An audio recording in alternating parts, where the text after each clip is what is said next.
Mateus capítulo 4, eu quero ler a partir do versículo 1. Posso ir, Paulo? Então vai. A seguir, foi Jesus levado pelo Espírito ao deserto para ser tentado pelo diabo. E depois de jejuar 40 dias e 40 noites, teve fome. Então o tentador aproximou-se e disse-lhe: Se és filho de Deus, manda que estas pedras se transformem em pães. Jesus, porém, respondeu: Está escrito, não só de pão viverá o homem, mas de toda a palavra que procede da boca de Deus. Esta é uma questão muito interessante. Antes de eu começar com a leitura do texto de João, eu gostaria de meditar um pouquinho com vocês no que foi dito aqui já de início. O texto aponta para um movimento do Espírito que trabalha em Jesus e lhe conduz para uma condição que humanamente nós não consideramos ela muito favorável. Nenhum de nós normalmente gostamos de estar dentro de um contexto desértico, ou seja, dentro de um contexto onde o calor é muito grande, onde a aridez é muito intensa, onde a necessidade é muito exposta, onde não se tem facilidade para as coisas básicas da vida, dormir, acordar.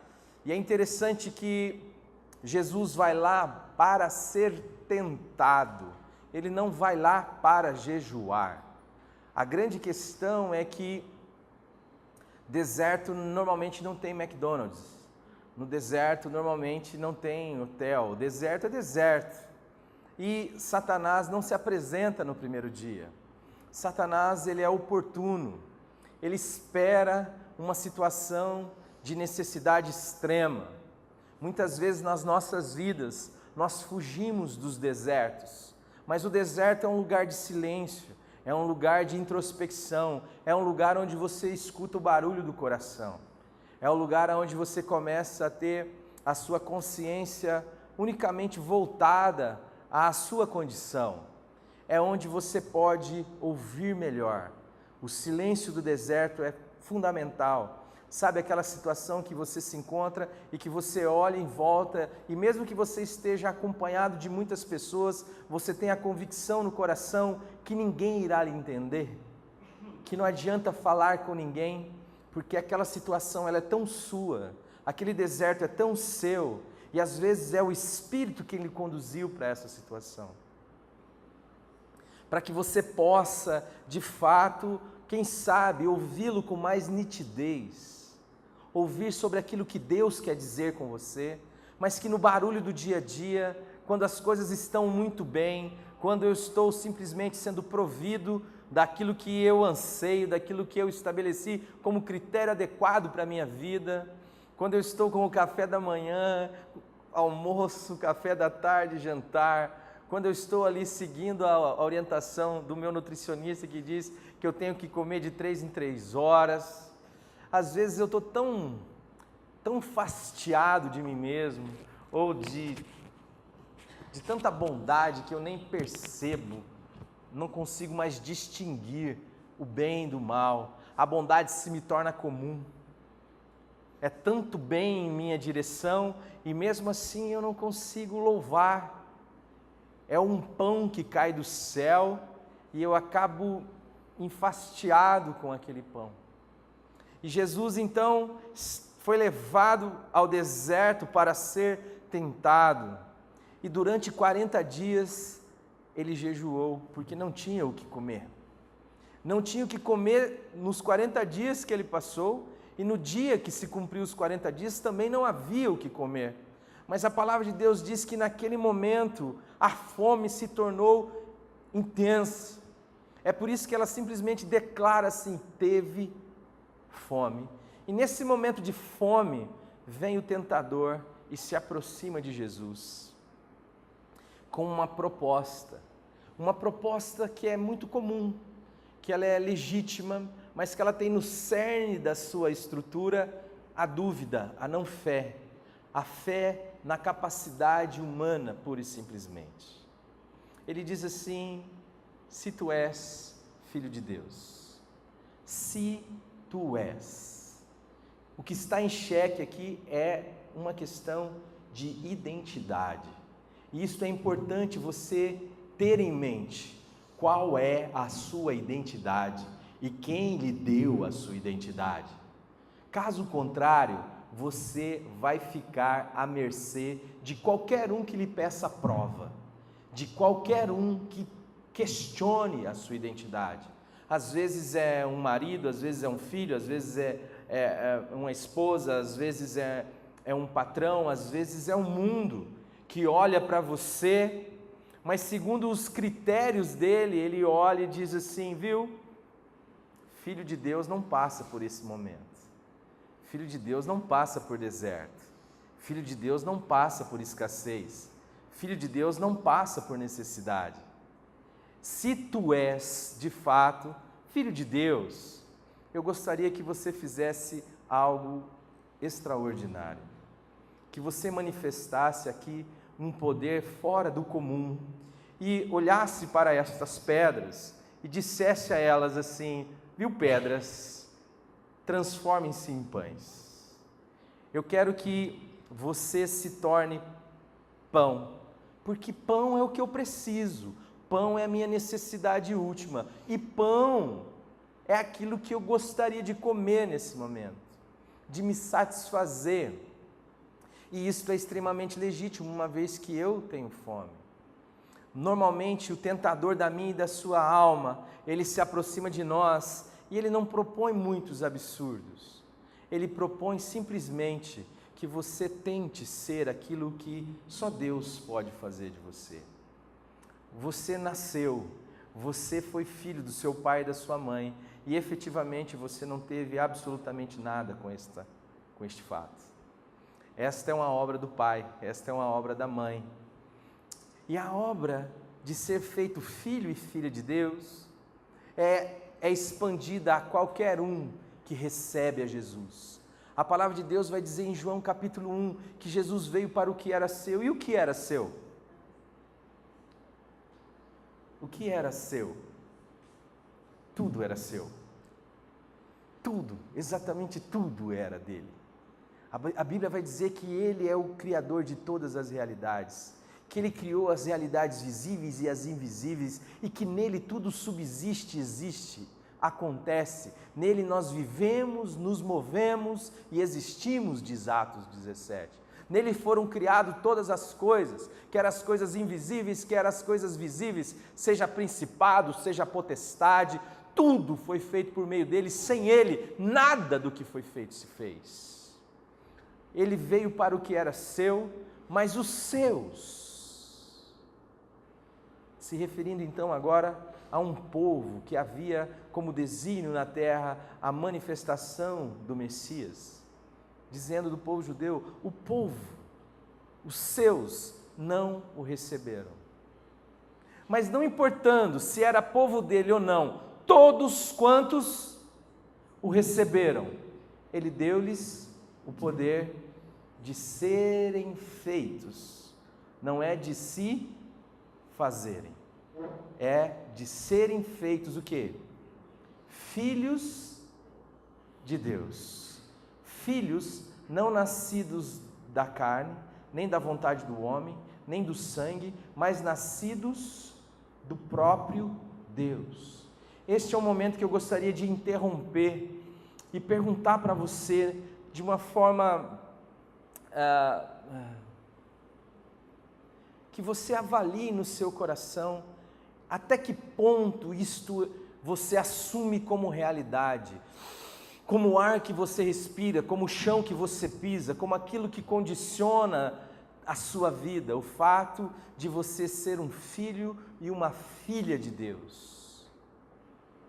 Hoje eu estava com uma pessoa e alguém perguntou se ele estava bem, ele disse: rapaz, eu sou herdeiro de Deus, eu sou filho de Deus, e eu sou co-herdeiro com Jesus. Como não poderia estar bem? Como eu não poderia estar bem? se tudo o que é de Jesus é meu? Cordeiro é junto.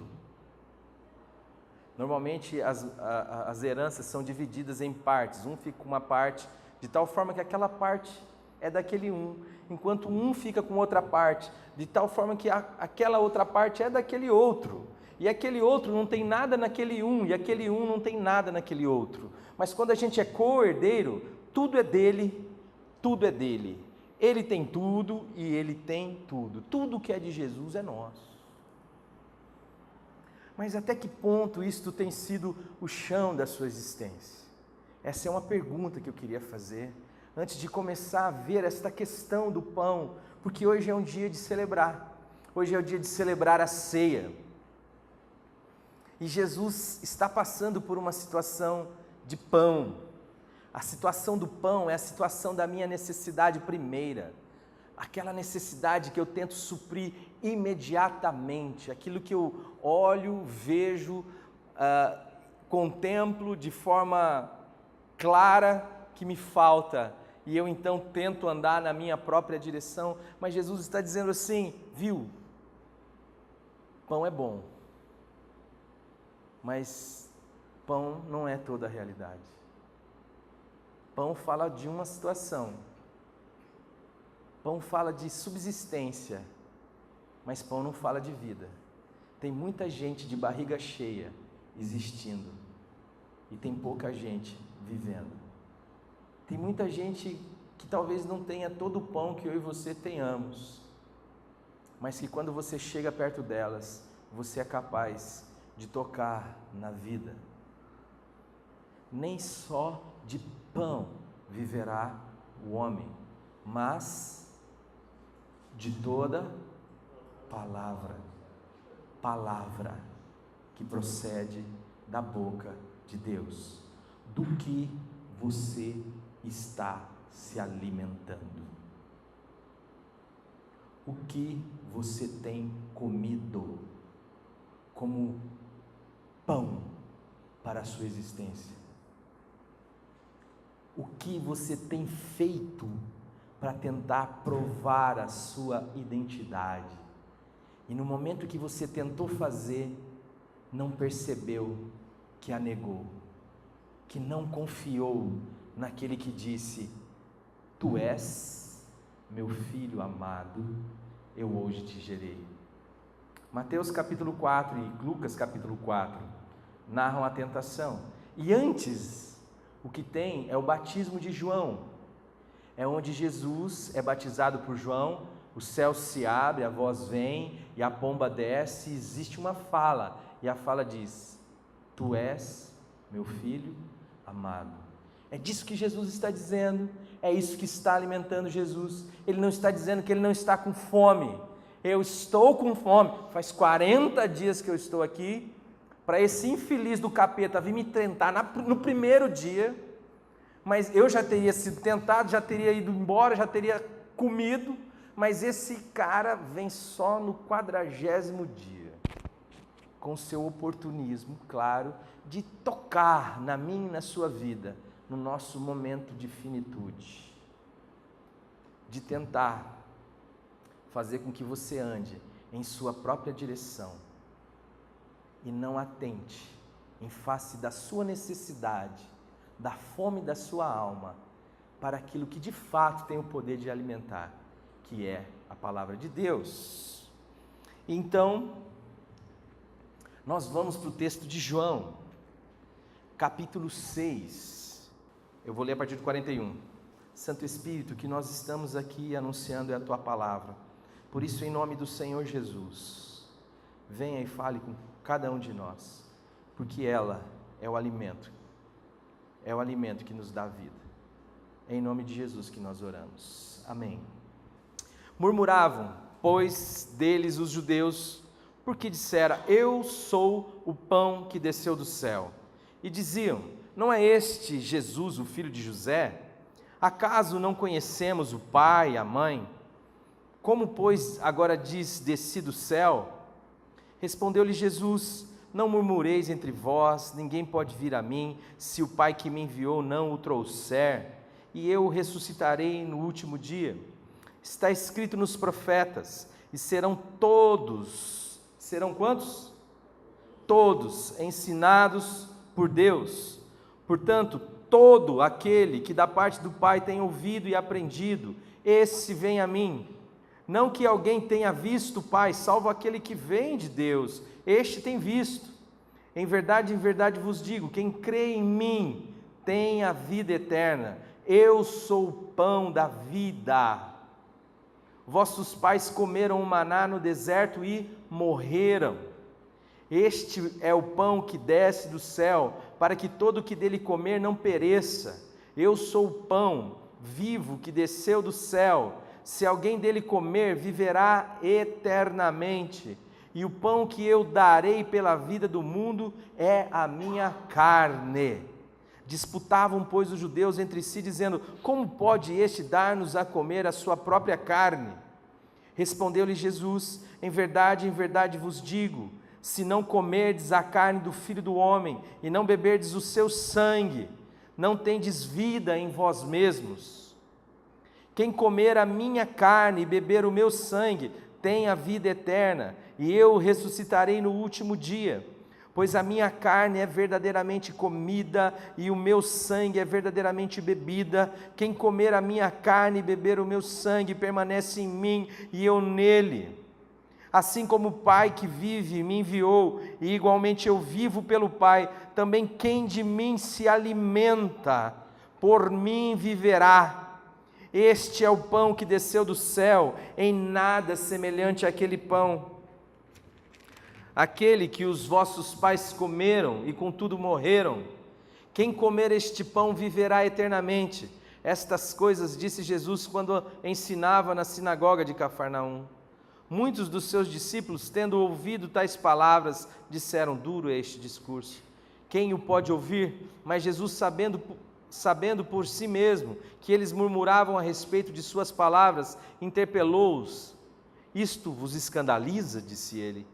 Que será, pois, se virdes o Filho do Homem subir para o lugar de onde primeiro estava? O Espírito é o que vivifica, a carne para nada aproveita. As palavras que eu vos tenho dito são Espírito e são vida.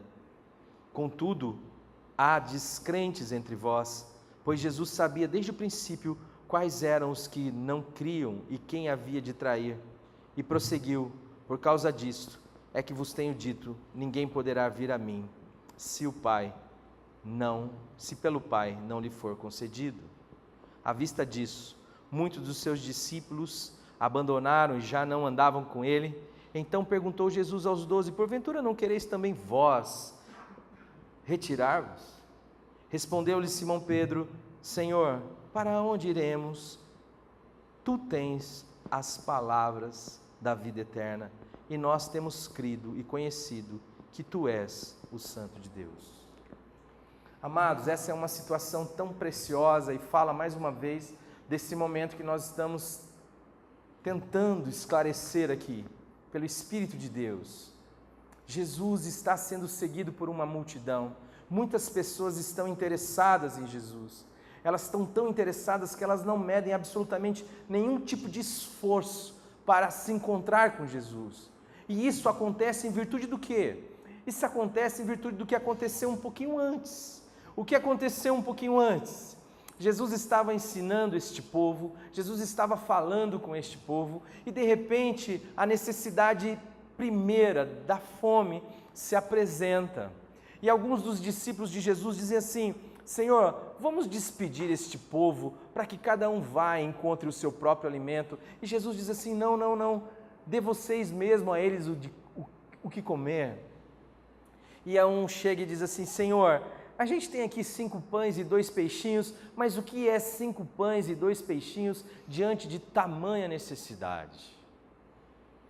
Muitas vezes nós olhamos para a nossa vida, olhamos para aquilo que está à nossa volta e avaliamos do ponto de vista objetivo daquilo que este mundo nos apresenta como certo e errado, como possibilidade de ação e qualquer outra possibilidade de ação que não contemple essa estrutura fechada, este mundo natural, a gente começa a desconsiderar. Parece que Deus não é Deus, parece que Deus só pode o que eu posso. É por isso que eu faço contas, é por isso que eu avalio as circunstâncias, é por isso que eu somo 2 mais 2 e vejo se fecha em 4. Se fechar em 4 eu vou, se não fechar eu não vou. Vivo pela vista, vivo pelaquilo que consigo avaliar de bom e de ruim. Vivo pela ave do conhecimento do bem e do mal, não tenho intimidade, não tenho relacionamento, não vou para a ceia, não faço parte do banquete. Vivo a partir dos critérios puramente humanos, humanos caídos, não um humano revelado em Jesus, como os teólogos do Pacto de Lausanne cunharam uma frase que eu acho maravilhosa, que em Jesus você vê Deus como é e o ser humano como deveria ser. Ele é o humano, é Ele a sua identidade. Se você quiser saber quem você é, olhe para Jesus. O humano que você vê em você, Paulo vai dizer assim, que não habita bem algum. Toda boa aparência na carne é mentirosa, diz as Escrituras. O caboclo chegou para mim, mostrando currículo, eu já olho o contrário. Querendo se apresentar como um modelinho de saúde para os demais, é o mais doente da turma toda. Abre os olhos. Fique esperto. O cara chegou para você e começou a dizer assim, viu? Você quer ter um casamento bacana? Olhe para o meu casamento. Sai fora, filho. Sai fora. Porque em nenhum momento você vai ver na palavra, a palavra te dizendo assim, viu? Olhe para comedor de arroz com feijão que você vai dar certo as coisas para você. Sabe o que a palavra de Deus diz? Olhai para mim e sede salvos. Só existe um lugar que você pode olhar, Jesus. Ninguém é modelo para você, ninguém, só existe uma referência. Uma vez eu orando no fundo da minha casa, falei, Deus, quem que é o Senhor? E aí Ele resolveu me responder durante a vida, e Ele me deu um filme, me deu um texto e me deu um livro, e no texto era Mateus 16, e Pedro, Tiago e João estão com Jesus no Monte da Transfiguração, e quando o Pai se apresenta, os caras caem com o rosto em terra. Eu estou pulando um monte de coisa aqui, mas só para vocês entenderem o foco do que eu quero dizer. Quando os caras estão com o rosto na terra, e apavorados, Jesus vem e toca os ombros deles, e diz assim, cara, não fique com medo não, levanta. O texto vai dizer que eles levantaram os olhos e ninguém viram, senão somente, isso mesmo, é Jesus. Tinha 3 caboclos lá, tinha Jesus, tinha Moisés e tinha Elias.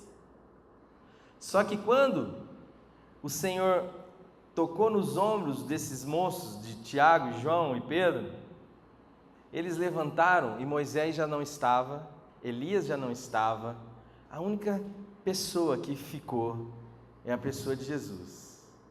E aí Deus diz assim, a voz da nuvem diz assim, este é o meu filho amado, a ele ouvi. Quem você está ouvindo, meu irmão?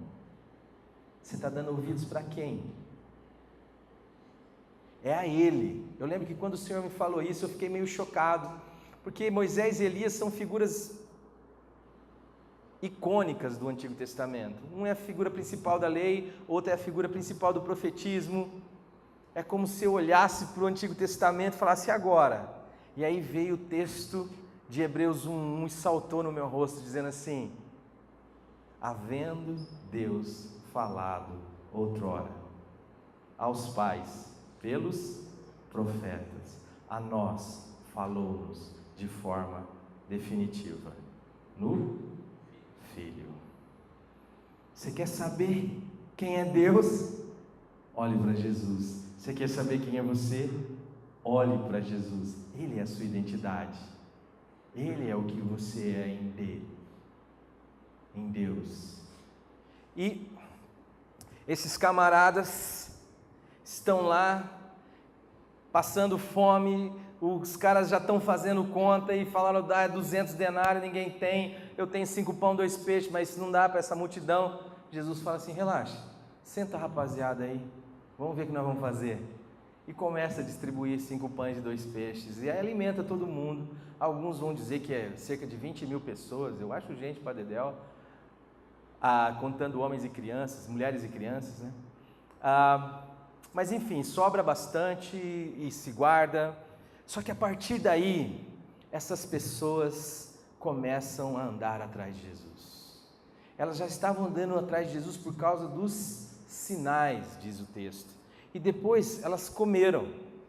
E quando elas comeram, Jesus prepara uma saída pela direita. Jesus pede para os seus discípulos ir na frente, porque ele sabe que se ele vai, a galera vai atrás, ele fica. E aí a galera vai de barco, quando a galera está mais ou menos uns 5 quilômetros já navegando assim para frente, Jesus resolve ir atrás, só que ele desce, não pega o barquinho dele, ele vai por cima das águas, porque ele não faz conta como a gente. E aí ele vai e encontra a rapaziada, ele chega do lado de lá, a galera no outro dia fica esperando Jesus descer, Jesus não desce, alguém sobe lá, vê que Jesus não está, então começa aquele bururu, ele foi embora, ele saiu, vamos atrás dele por quê? Qual que é a sua motivação de andar atrás de Jesus? Por que você quer ir atrás de Jesus? Para que Jesus é importante para você? Porque muitas vezes a única coisa para que Jesus serve é para satisfazer as nossas necessidades primárias. É o meu anseio de glória, é a minha fome primária, é as minhas necessidades. E esse povo vai atrás de Jesus, mas Jesus não é bobo. Jesus sabe como funciona, como o samba toca. E Jesus está do lado de lá, e de repente essa galera chega e fala: Senhor, o Senhor está por aqui, como é que o Senhor chegou aqui? E ele já fala logo de cara, ele diz assim: viu, vocês estão aqui não é mais por causa dos sinais. Vocês estão aqui porque vocês se comeram e fartaram. Vocês estão aqui por causa da cesta básica. Vocês estão aqui porque vocês estão de bucho cheio. E aí os caras dizem assim: Senhor, que sinal o Senhor faz para que a gente crê em Ti? Nós temos aqui uma mercadoria importante para a sua religião.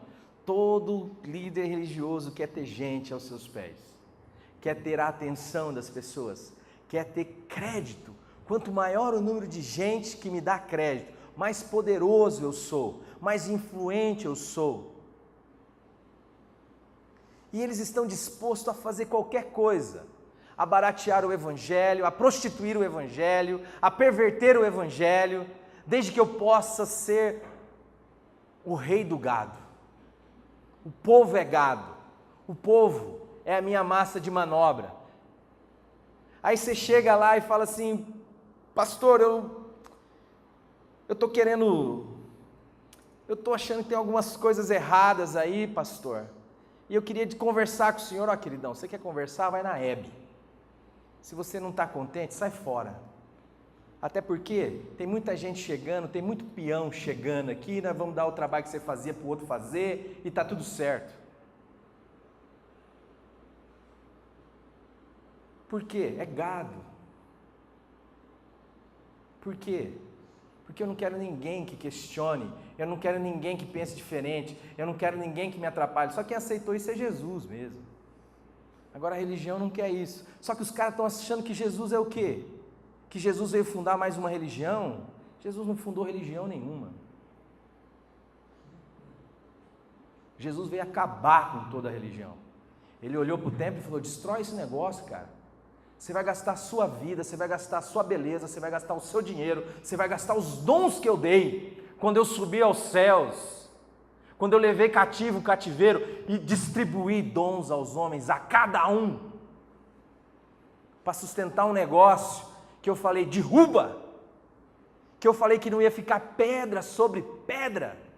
Você está achando que eu estou nessa estrutura? Eu não estou, nunca estive. Eu estou clamando no deserto. Eu estou nos valados, nos eirados.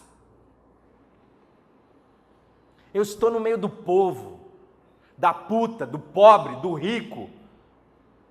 Eu estou no casamento, eu estou na casa de Levi.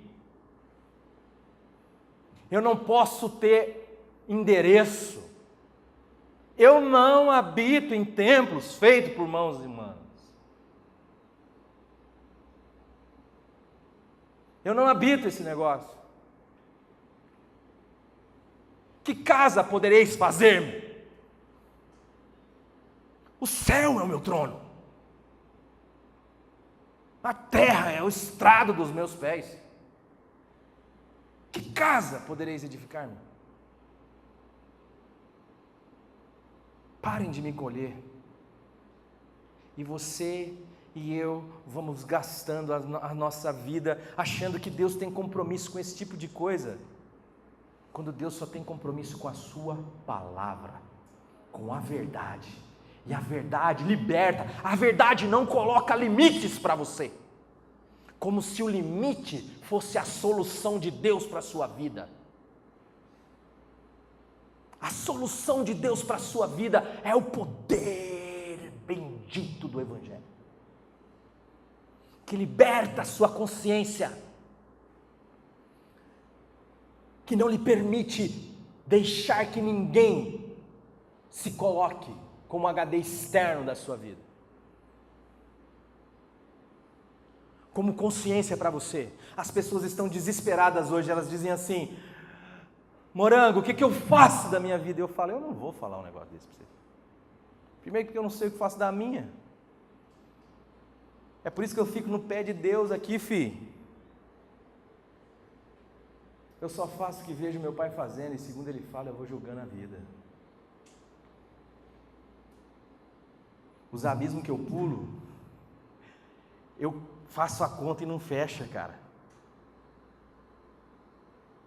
Aí eu falo: pai, eu vou pular porque o senhor está nesse negócio. E jump. E lá vem a mão de Deus. E você e eu queremos sustentar essa história.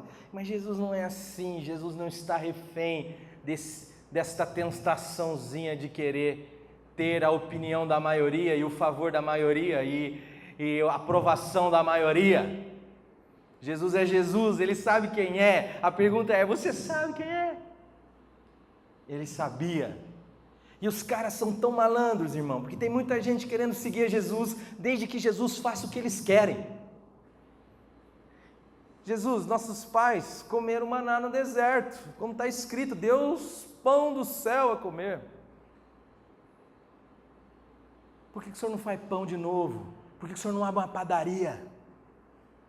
Cara do céu, eu sou formado em teologia numa instituição que tem como base a teologia da missão integral, e os caras ficavam bravos comigo, que eu era meio chato, sempre fui chato. E aí eu perguntava para eles assim: viu, irmão, o seu coração tem que ser dadivoso, faz parte do Evangelho. A palavra de Deus fala que se alguém tendo condição ver o irmão passando necessidade de serrar a mão, como habitará nele o amor de Deus? Mas não pense que a missão de Jesus era dar pão. A missão de Jesus era se dar. Pão do céu. E eu falava para os caras assim: viu, moçada, vocês que estão aí missão integral. Eu acho que a missão integral tem pontos maravilhosos, assim, me ajudou a sair daquela espiritualidade transcendente e a pôr o pezinho no chão. Mas eu entendi que a missão de Jesus não é dar pão. Porque se você comer esse pão, segundo ele, você vai comer e vai o quê? Isso mesmo, morrer. Vocês estão sem coragem, vocês estão acertando, mas vocês estão sem convicção.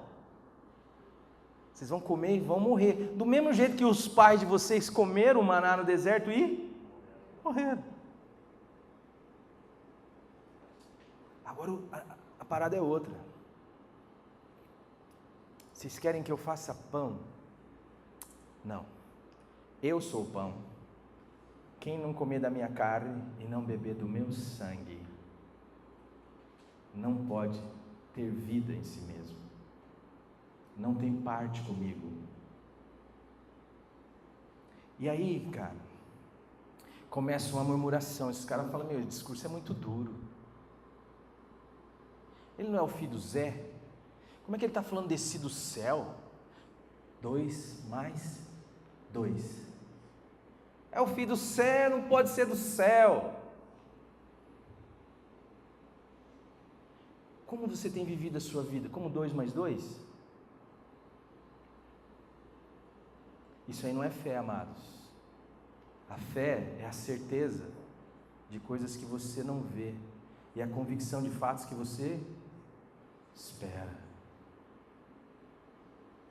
Cristianismo não é para você fazer conta. Aliás, fé cristã não é para você fazer conta. Fé cristã é para você andar segundo a palavra de Deus.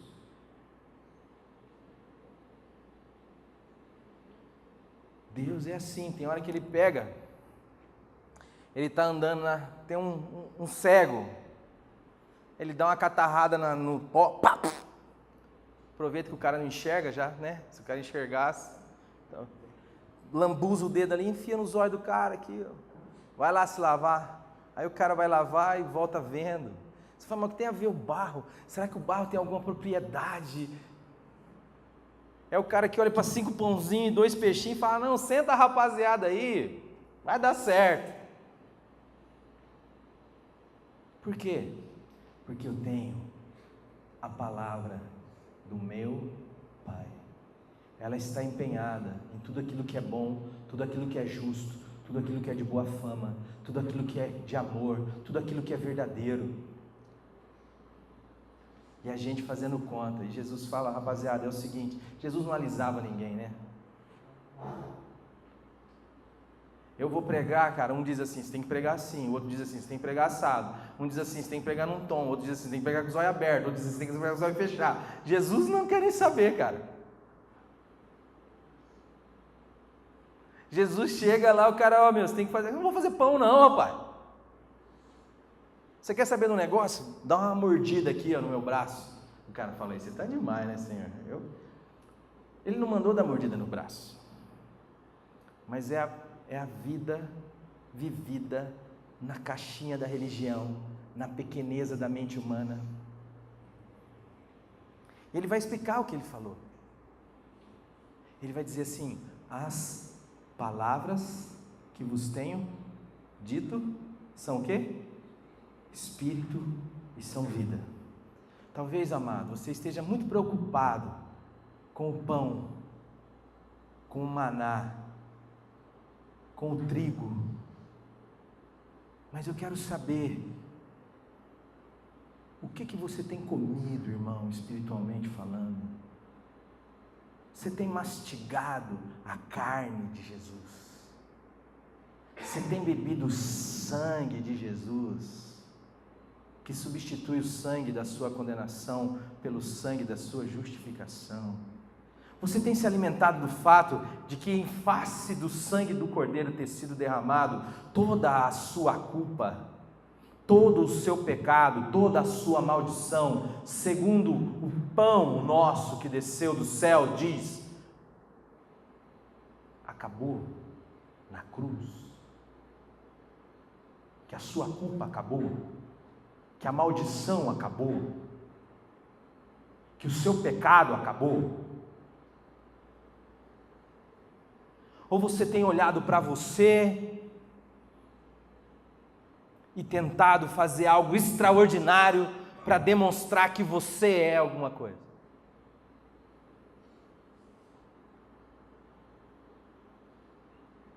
Do que você tem se alimentado? Porque ele disse que a carne para nada serve. A carne não vai servir para nada, cara. Esse pão aqui alimenta a minha carne.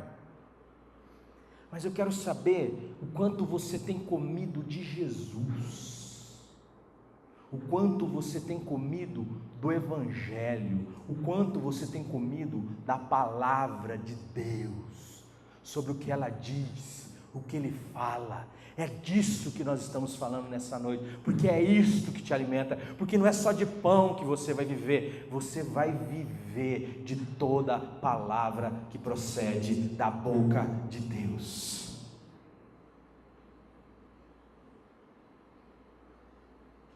Tem muita gente que vai vivendo, ou que vai existindo uma vida farta de pão, mas faminta de significado. Está sobrando, ou pelo menos não está faltando, mas vive acachapada, vive diminuída, vive com medo.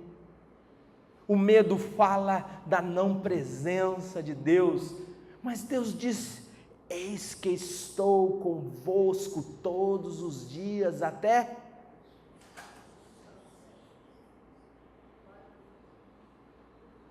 Mas eu não me alimento disto. Eu olho e não vejo Deus, e Jesus disse no texto que nós lemos: ninguém viu a Deus. E aí nós dizemos assim: mas, pô, tá certo, eu estou olhando aqui, Deus não está aqui, não estou... E daqui a pouco o desespero toma conta do seu coração. Você não consegue ver nada além do seu problema, além da sua fome, além do seu estômago, além do seu umbigo, além de você mesmo. Nessa hora, o inimigo da sua alma vai se aproximar e falar: e aí, queridão? Beleza? Que tal? Que tal você provar que é quem diz que é?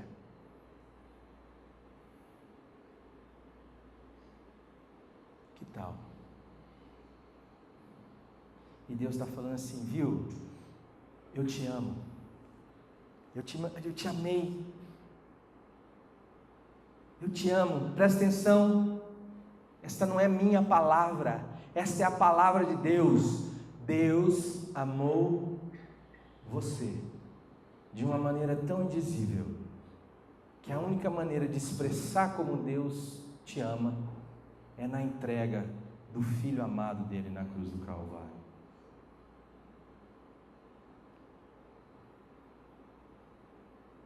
Você está se alimentando do amor de Deus?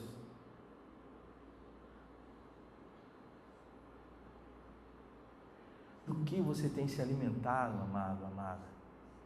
Para quem você tem dado razão? O que você está querendo sustentar?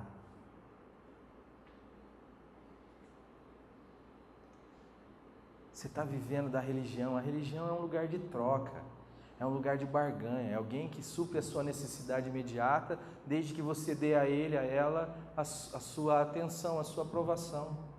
É disso que Jesus fugiu. Jesus quer lhe libertar. Jesus falou: cara, se eu te libertar, você vai ser de fato livre. Você vai conhecer a verdade, e essa verdade vai te libertar. Agora, cara, eu não posso mudar, eu não posso vender por menos. Se você não comer da minha carne e não beber do meu sangue, se você não se alimentar de mim, da minha palavra, do Evangelho, você não vai ter vida. Você pode até ter uma vida confortável, uma boa estima das pessoas, mas você vai ser muito, infinitamente aquém do que eu lhe criei para ser. Filho meu, filha minha, filho que expressa a minha imagem, que expressa o meu caráter e que governa a vida, como eu governo. A minha imagem, a minha semelhança, e governa sobre tudo que é meu. Tem gente que troca o direito da primogenitura por um prato de lentilha, que se prostitui na sua relação com Deus para ser um pastor. Para ser pastor, ele vende a alma. Para ser um diácono, ele vende a alma. Para ser alguém, ele vende a alma. Para ser alguém de sucesso no mundo, ele vende a alma. Só que isso custa a sua identidade. Isso custa a vida. O que você está comendo? Coma a palavra de Deus. Você é meu filho amado, em quem tenho todo o meu contentamento. Você é minha filha amada, em quem eu tenho todo o meu contentamento. O que você tem comido? E aí, Jesus, quando se vê diante da evasão, pensa uma igreja bombando, 20 mil pessoas querendo assinar a ficha de membro da sua igreja, e você desastrado fala um negócio que não agrada o povo, a rapaziada começa a ir embora, sobra 12 mal acabados, 20 mil, 12, esse problema já tinha se dado lá com o João Batista, os caras chegavam, João Batista, nossa igreja está encolhendo, a do cara está crescendo. João Batista falou assim, convém que ele cresça e que eu diminua. E agora Jesus, por isso que no capítulo 7, Jesus está até numa depresinha assim, ó. Você tem 20 mil pessoas, você acha que Jesus nasceu sabendo ler e escrever, cara? Jesus, a Bíblia vai dizer que em tudo foi tentado. Você ter 20 mil pessoas querendo sustentar o seu movimento, de repente você vê todo mundo indo embora, porque você não abriu mão da verdade, porque você não abriu mão do Evangelho. E aí ele chega para os 12 mal acabados e fala, rapaziada, aproveita o embalo, vocês saem, ninguém nem percebe. Vocês não querem ir embora também? Pedro diz o que, meus amados? Para onde iremos nós? Só tu tens o que? A palavra de vida eterna. Fique com o que Deus diz de você, pura e simplesmente. Não sustente nenhuma estrutura que não sustenta, ou que não quer manifestar a graça e a verdade do Evangelho. Viva pela palavra. Viva pela comunhão com Deus, que não está restrito a esse lugar, mas que, como disse Jesus, não está lá nem acolá. Não é nem em Jerusalém, nem em Gerezim, é em espírito e em verdade. O reino de Deus não estará nunca do lado de fora, ele estará dentro de vós. Ele falou, nós viremos e faremos em vocês o quê? Morar. Por isso você pode entrar no seu quarto secreto, por isso você pode estar em qualquer lugar, em qualquer situação, e você pode invocar. Quando a igreja se une, é a comunhão do corpo de Cristo.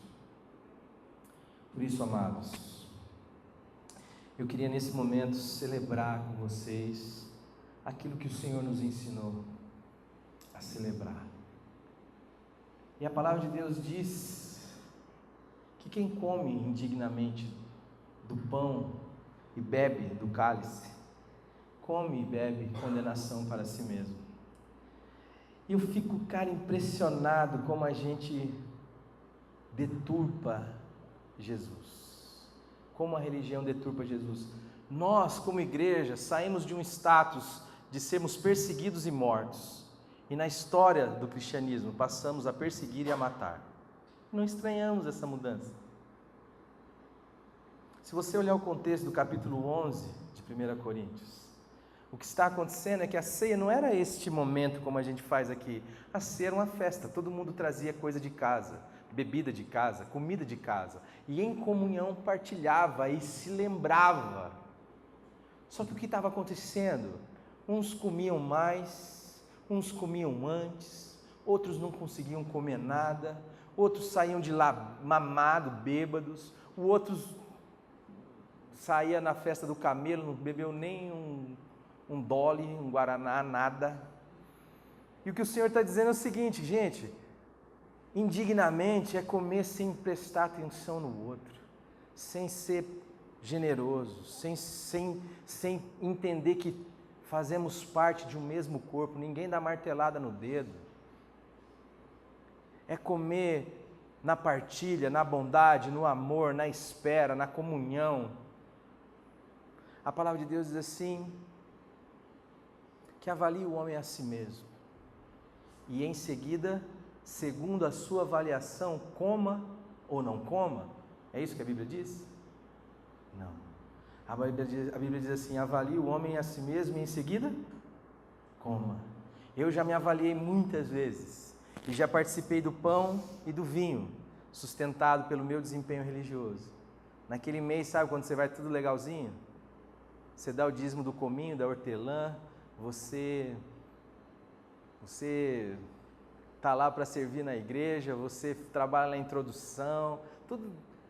Mas se é aquele mês que você xingou o cara no trânsito, bateu na mãe por causa de mistura, que você não tem nem coragem, no fundo o Salvador seu é você mesmo. Você é Deus de si, você é Redentor de si. Só existe um caminho pela qual você pode participar do corpo e do sangue de Jesus. Que caminho é este? Eu sou o caminho, a verdade e a vida, Jesus Cristo disse. Ninguém vem ao Pai senão por mim. O que eu recebi do Senhor, o que também vos entreguei. Que o Senhor Jesus, na noite em que foi traído, tomou o pão e, tendo dado graças, o partiu e disse: isto é o meu corpo que é dado por vós. Fazei isto em memória de mim.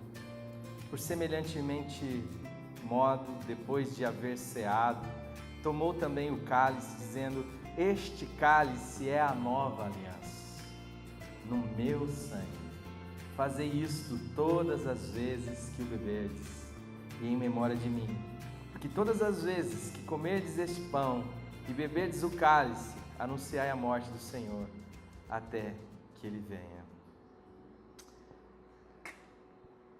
Pai, nós queremos Te dar graças pelo corpo de Jesus Cristo, o pão vivo que desceu do céu e que nos dá a vida. E Ele disse, Senhor, que quem comesse de Sua carne, Ele nos ressuscitaria no último dia. Senhor, nós Te damos graças, porque pelos méritos de Jesus, nós podemos fazer parte desse banquete. Comamos todos. Fazemos isso em memória do Senhor Jesus Cristo.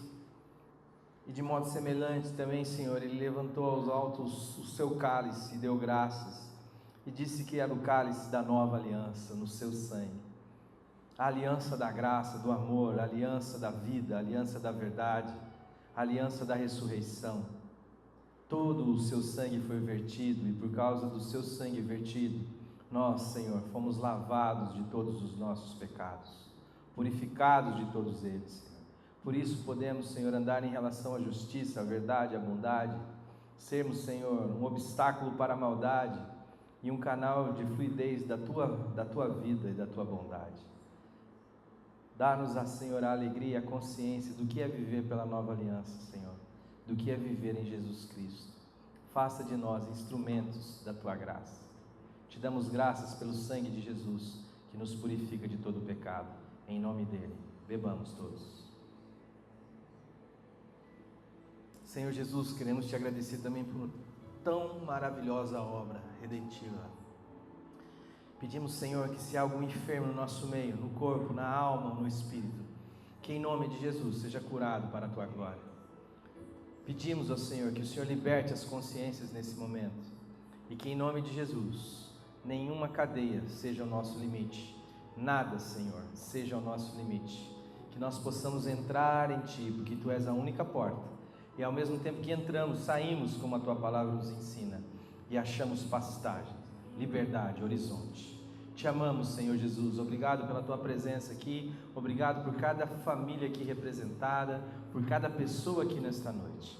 Eu peço que o Senhor repreenda o mal, o diabo, toda a ação das trevas, toda a acusação, toda a opressão, toda a cadeia, Senhor, seja quebrada, todo grilhão, Senhor, seja destruído, todo ferrolho de bronze seja destruído, porque Jesus já venceu todo o principado e potestade e os expôs publicamente ao desprezo e deles triunfou na cruz do Calvário. Mas Ele não pôde ficar na morte. A Tua palavra diz que Ele ressuscitou ao terceiro dia, e porque Ele ressuscitou, Senhor, nós estamos aqui, Te louvando, Te bendizendo. Obrigado pela vida dos meus irmãos, obrigado por esta comunidade simples, obrigado, Senhor, porque simples é a Tua palavra e o Teu Evangelho. É em nome do Teu Filho amado que oramos. Amém. Amém, amados?